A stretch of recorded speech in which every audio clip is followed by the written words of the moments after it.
Bismillahirrahmanirrahim. Assalamualaikum warahmatullahi wabarakatuh.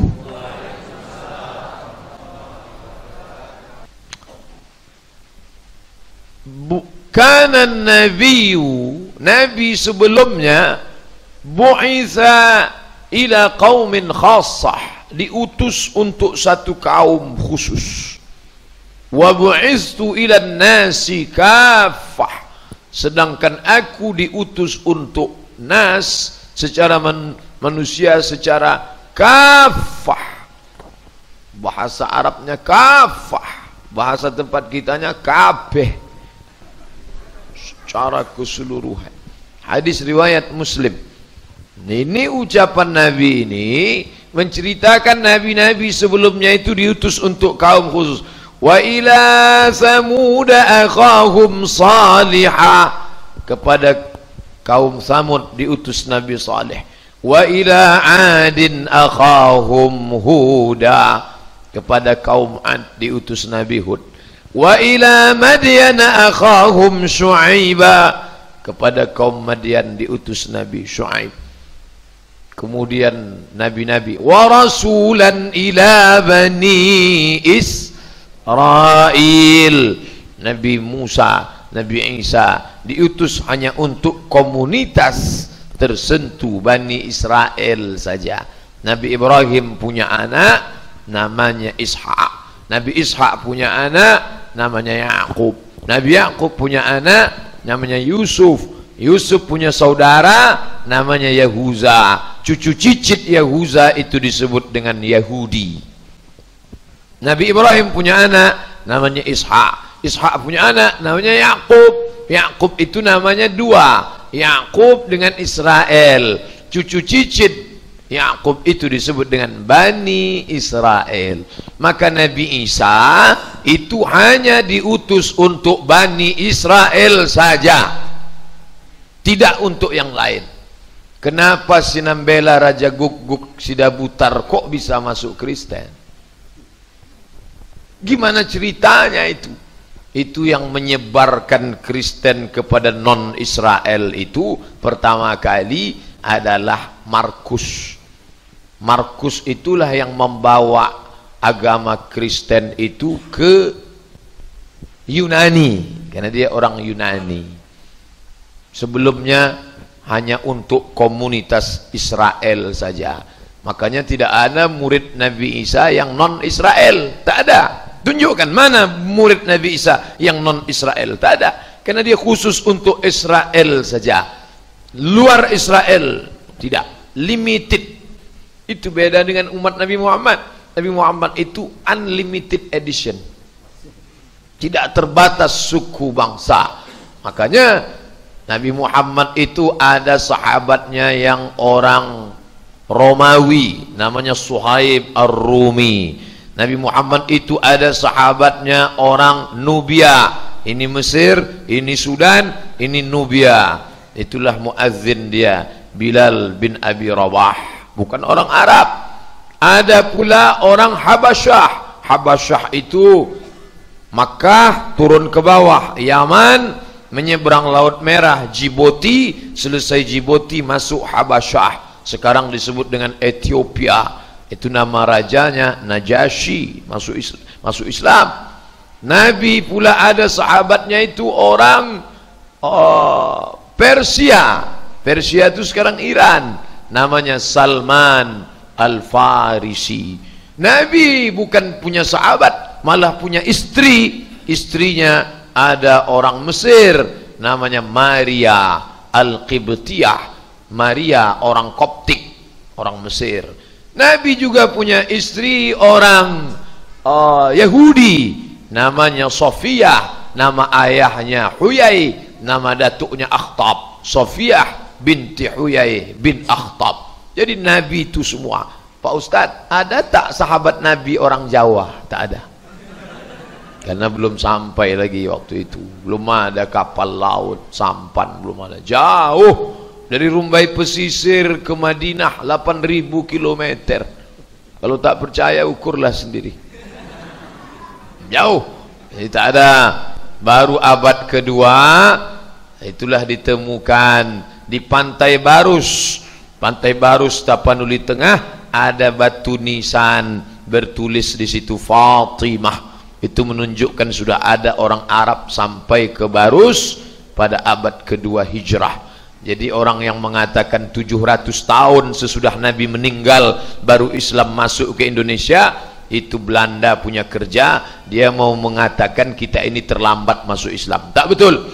Tapi bahwa alhamdulillah sampai hari ini kita ini semua, saya tak bisa membedakan mana yang Melayu, mana Minangkabau, mana yang Sunda, mana yang Batak, mana yang Jawa. Semuanya kita tadi sama-sama bersyahadat asyhadu an la ilaha illallah wa asyhadu anna muhammadan rasulullah. Semua itulah yang membuat orang Yahudi itu tidak mau bersyahadat. Kenapa? Karena dia hanya mau mengakui Nabi itu kali dari jalur kiri. Ibrahim, Ishak, Yakub, Yusuf. Kalau dari jalur sini kami akui Nabi. Mereka tunggu-tunggu Nabi terakhir itu dalam perjanjian lama, Old Testament, katanya Nabi terakhir itu keturunan Ibrahim yang mereka sebut dengan Abraham. Mereka sangka dari jalur kiri, ternyata dia datang dari jalur kanan. Muhammad, ana Abdullah, ana Abdul Muttalib, ana Hashim, ana Abdi Manaf, ana Qusay, keturunan Kilab Lu'ay Fihir, cucu cicit Adnan, keturunan Ismail, anak kandung Ibrahim alaihi salam. Disangkanya jalur kiri, rupanya jalur kanan. Tengoklah jahatnya Bani Israel. Hanya beda jalur kiri kanan aja dia tak mau beriman. Kita dengan Nabi Muhammad itu berapa jalur bedanya, tapi kita tak pernah mempermasalahkan dia. Ada bapak ibu yang mempermasalahkan Nabi Muhammad? Tak ada. Tapi di Riau masih ada beberapa suku yang masih mempermasalahkan. Dia tak mau Nabi Muhammad itu orang Arab, dia maunya Nabi itu orang Melayu. Sakai, Talang Mama, Talang Perigi, suku Akit, suku Laut, itu tak mau menerima Nabi Muhammad. Karena Nabi itu orang Arab, pakai jubah, pakai bahasa Arab, dia tak mau. Kami maunya Nabi itu pakai songket, pakai bahasa Melayu. Tapi tidak semua, sebagian sudah masuk Islam, alhamdulillah. Di Jawa juga begitu. Masih ada sebagian orang Jawa itu tidak mau masuk Islam karena dia ingin nabinya itu orang Jawa, pakai bahasa Jawa, pakai huruf Jawa. Tak sengaja saya di pustaka wilayah Suman HS buka-buka buku, dapat satu buku judulnya Darmo Gandul Gatoloco, ringkasan sudah terjemah bahasa Indonesia. Jadi menarik saya baca. Rupanya menurut keyakinan mereka Nabi Muhammad itu anaknya banyak. Nabi Adam itu anaknya banyak. Salah satu anak Nabi Adam itu orang Jawa. Itulah Nabi kami, kata dia, orang Kejawen. Ini bahaya.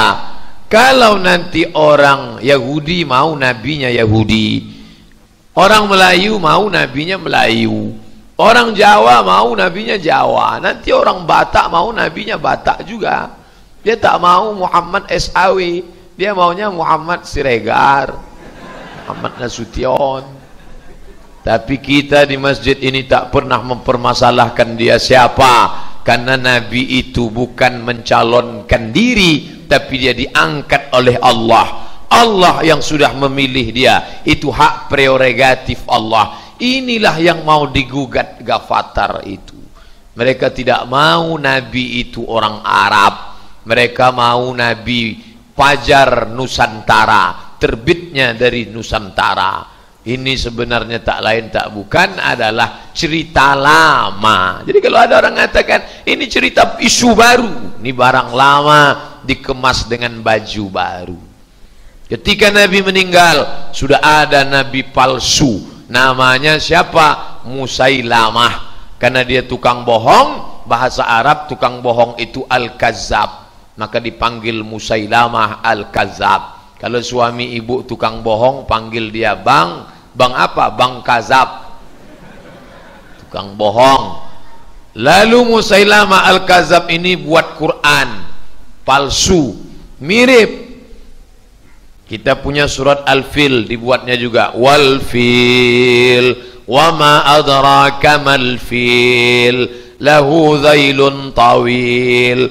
Orang yang tak paham bahasa Arab mirip ya, maknanya jauh. Wal fil, demi gajah. Wa ma adraka mal fil, tahukah kamu gajah itu apa? Lahu dhailun tawil, ekornya panjang.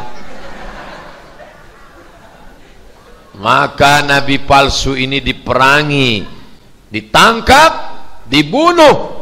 70 orang penghafal Quran mati membunuh si nabi palsu Musailamah Al-Kadzab. Orang yang menikam jantungnya itu namanya Wahsy, berkulit hitam. Maka kata Wahsy, tanganku ini pernah bersimbah darah membunuh orang paling baik, tapi sudah kuhapuskan dengan membunuh orang paling jahat. Orang paling baik yang pernah kubunuh Hamzah bin Abdul Muttalib pada tahun ketiga perang Uhud. Orang paling jahat kubunuh Musailamah Al-Kadzab. Zaman dulu nabi palsu dibunuh. Zaman sekarang nabi palsu diberi pengacara gratis oleh LBH, Lembaga Bantuan Hukum. Makanya nabi palsu subur. Nabi palsu dari India namanya Mirza Ghulam Ahmad, diusir dari Pakistan, diusir dari India, dapat suaka politik di Inggris atas nama human right, hak azazi manusia. Karena orang barat melindungi termasuk kesesatan, penyakit homoseksual, lesbi, LGBT, itu dianggap kebebasan manusia. Kebebasan berekspresi agama, mau sesat silakan. Dapat suaka politik di London. Maka cicit daripada Mirza Ghulam Ahmad itu tetap ada di London sampai hari ini. TV-nya ada, TV Ahmadiyah. Saya menonton TV itu di Maroko waktu kuliah dulu, nampak channel TV Ahmadiyah. Itu nabi impor dari India.